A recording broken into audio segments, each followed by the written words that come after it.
Wide Web. You're watching Cinephiles. I'm Pete. This is Steve. I still have 10 fingers. This episode, we're going to be doing True Grit, The Hangover 2, and Inception. Without further ado, we'll go ahead and get straight into the movies.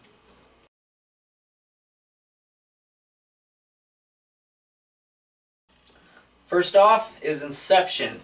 Inception is directed by Christopher Nolan, starring Leonardo DiCaprio, Ellen Page, Ken Watanabe, Joseph Gordon-Levitt, and Cillian Murphy.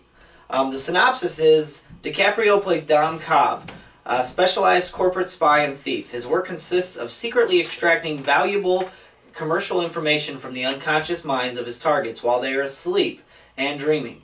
Unable to visit his children, Cobb is offered a chance to regain his old life as payment for a task considered to be impossible. Inception, the planting of an idea into a target's subconscious mind. Your thoughts, Steve? My thoughts, Christopher Nolan, good movie. Not for the regular moviegoer, I don't think. It got a little complicated. I think Christopher Nolan works a little better within a framework such as the last two Batman movies. The last one Batman movie. Last one? Yeah, well, that's another episode. Okay, that's another episode. But anyways, the last two Batman movies I thought were great.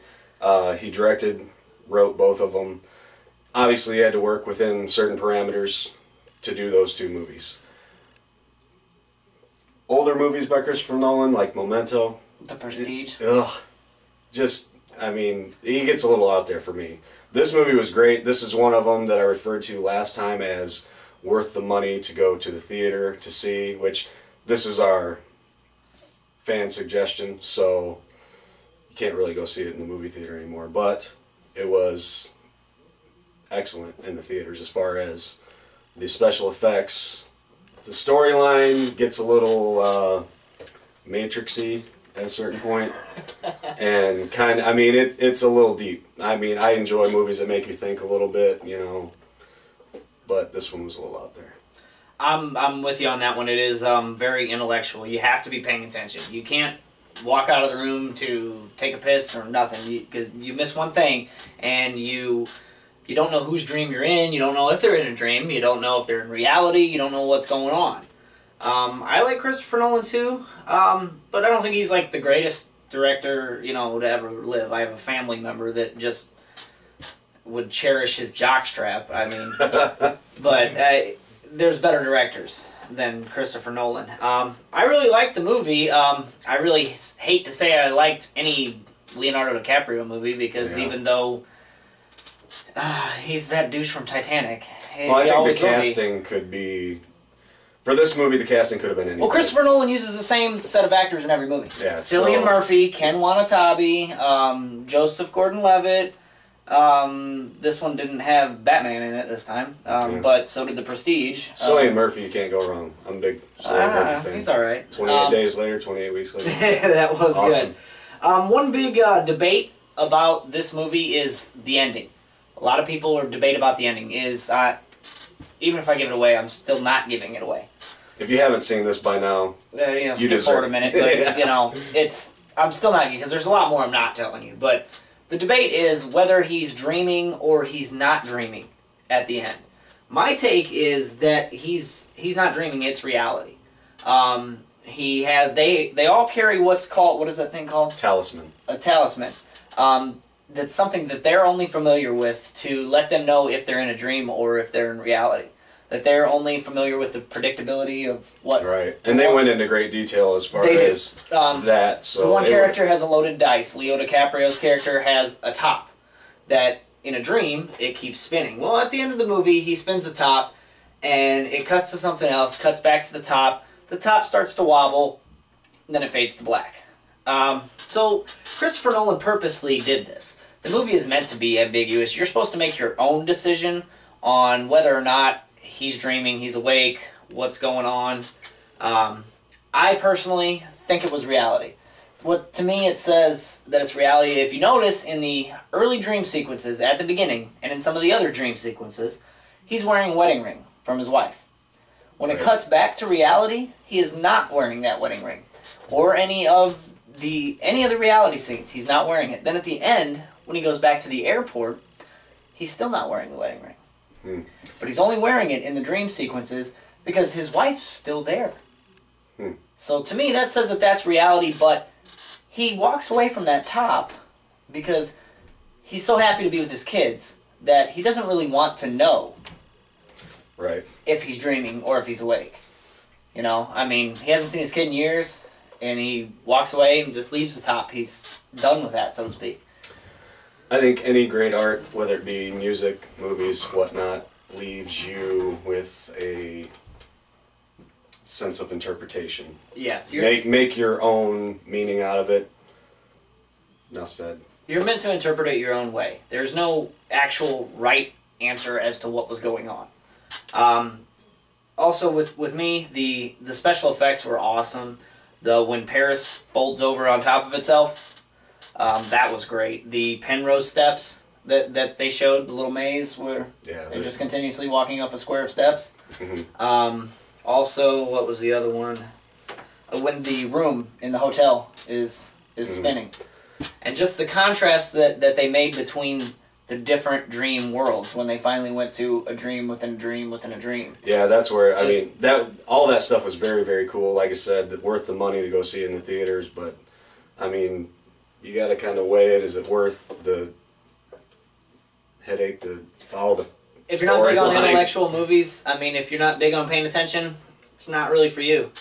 You got to be paying attention. You got to watch this movie, and you'll get it if you're doing that. But if you're not one to watch that, I mean, that's up to you. But I would highly recommend it.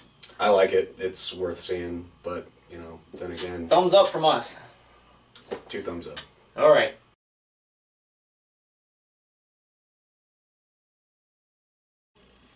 Next up is True Grit, directed by the Coen brothers. This is the second Coen brothers movie in 2 weeks. It's also starring Haley Steinfeld, Jeff Bridges, Matt Damon, Josh Brolin, and Barry Pepper. The synopsis is 14-year-old Matty Ross's father was murdered by one of his hired hands for 2 pieces of California gold. Matty sets off to find and avenge her father's death, along the way recruiting the help of Marshal Rooster Cogburn and Texas Ranger LaBeouf along the way. I thought it was a great movie. Jeff Bridges is showing his versatility as an actor here. This is the last 4 Jeff Bridges movies I've seen. This is the only one where he's not been the dude in a different situation. Tron Legacy, he was the dude in the future. I'm sorry that you saw that. It was good, but he was still the dude in the future. The Men Who Stare at Goats, he's the dude in the army. In the army. I mean, it's The Big Lebowski, he's just the dude. Crazy Art, we'll get to that one. But, yeah. He was really good, and as a rough around the edges, Texas Law, or not Texas Law, man, that was Matt Damon. Yeah. Who U.S. plays an Marshal. excellent douche. Yes, well, Matt Damon is, I mean, him and Ben Affleck have been playing douches for years. So, Phantom's like a motherfucker. What really stole it for me was the newcomer, Haley Steinfeld. She was great. I mean, just the delivery of her lines, the attitude that she had throughout the movie, would just, she was putting those men in their place, and it cracked me up. I love this movie. It was nominated for 10 Academy Awards, but it didn't win any. The girl, Haley Steinfeld, she was nominated for Best Supporting Actress, but she didn't win. So, probably went to somebody from The King's Speech or some crap like that. Or Twilight. Yeah, I don't know, Twilight, no. They don't really win Academy Awards, do they? They won enough of them MTV Music Awards, or whatever the hell that... it was terrible. Alright, well, go ahead and give me your thoughts. For anybody who doesn't know, this is a remake of a John Wayne movie. I mean, and if we didn't discuss that, we'd probably be skewered. I'd honestly like to go out on a limb and say I think Jeff Bridges did a much better job. You know... I've never actually seen the John Wayne movie. I tried to watch it, and... My dad and grandfather watched John Wayne movies constantly, and I hated them from a young age. Yeah, he made a shitload of them at a certain point, and this was probably one of his better ones, but I honestly tried to watch the original after seeing the remake, and I don't know, it's just all around better. Usually remakes are not as good as the This one, I think this one's better, honestly, and I mean, the Coen brothers don't hurt. Yeah. You know, they did a great job. Matt Damon plays an excellent douche. I like him and other stuff, but he did his part in this one. The little girl, great job. Jeff Bridges, excellent. Cinematography, A+. The costumes were awesome. Yeah, very. I loved his eye patch. That was kind of cool.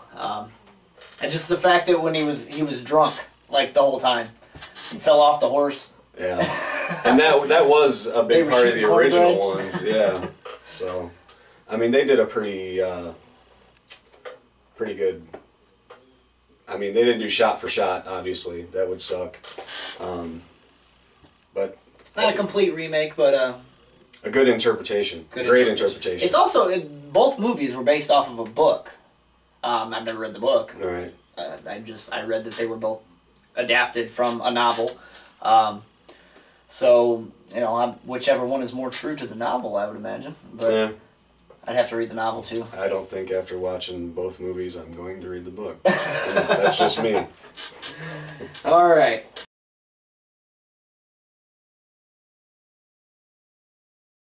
Next up is The Hangover 2. The Hangover 2 is directed by Todd Phillips, starring Bradley Cooper, Ed Helms, and Zach Galifianakis. I'll give you the synopsis.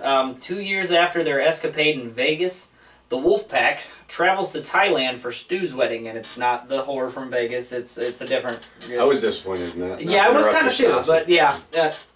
After seemingly harmless beer around the fire in place of a bachelor party, because they don't do nothing but get into crap if they have a bachelor party, the gang awakens to find that it has happened again.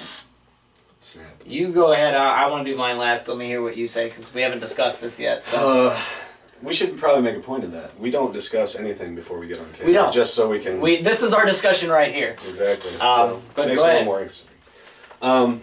Not to be a douche and use the word cinematography twice, but I thought the scenes of when they come to Thailand, the big pullback shots, the one where they're on top of the hotel, I thought those were awesome. Those were good. Those were good. Not in the right movie.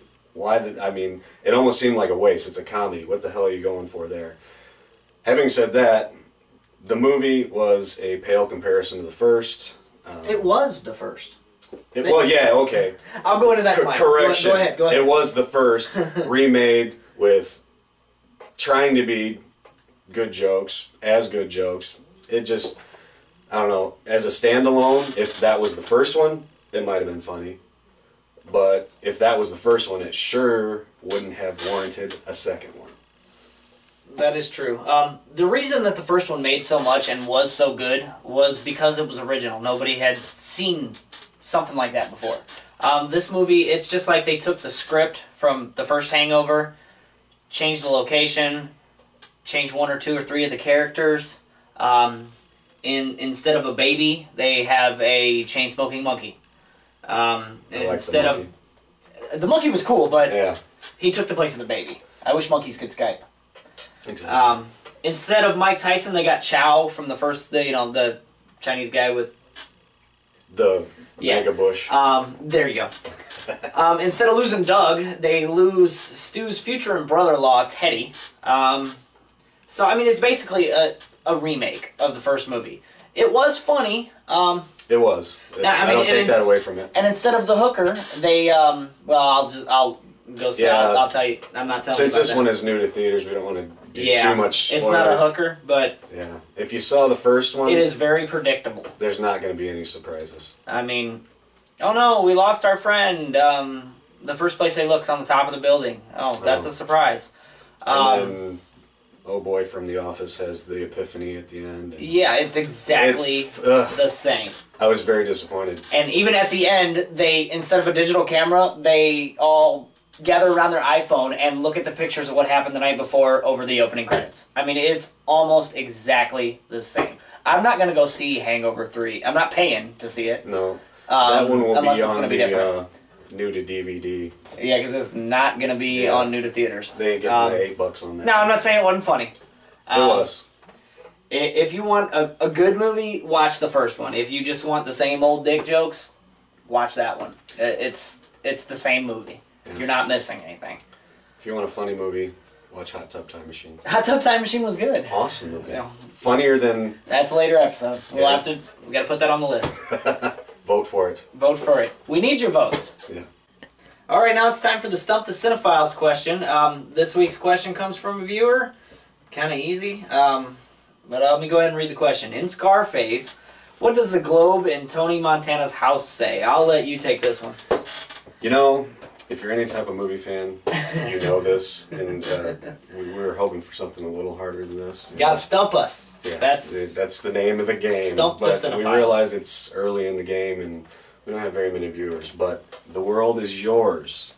That's what it says. right before he stands out with his big gun and say hello to my little friend. Yeah, I mean, and it's in a couple different scenes in the movie. There's one where the plane's pulling it. Now, what you might not know is in the 1932 Scarface, starring Paul Mooney. Paul Mooney? No, Paul Muni. Not Paul Mooney is Ask a Black Dude. Ask a Black Dude. Negro Damas. This movie doesn't... 1932 Negro Damas did not exist, but anyways... How many Chappelle Show references can we get in an episode? I don't know. Anyways, the 1932 movie by the same name, that this was a little bit of a spin-off. There's a little bit of a different storyline to it, but in that movie, The World Is Yours is written on a billboard. So, something you might not know. They took it from one, put it in the other. Yeah, so... Alright, well, we need your questions for next week, so go ahead and submit those. Something a little harder Something a little harder than that one. Maybe. It can be anything. Not much harder, because we're not... I'm a nerd. Yeah. I'll figure it out. Thank you for watching Cinephiles. Once again, we need you guys to share this, repost it, whore us up as much as possible. The link to our Facebook fan page is going to be www.facebook.com/Cinephiles Movie Review. You go there, like us, share it with your friends. We need to get as many viewers and as many votes and suggestions and questions as possible to try to keep the feedback up. Makes it more fun for us, more fun for you guys. Next week, we'll be doing Super 8 for new to theaters, Drive Angry for new to DVD, and a good friend of ours, Doug Conway, has suggested that we give an objective review to the Rocky Horror Picture Show. Looking forward to it. Yeah, we'll see how objective we can be. Stay tuned.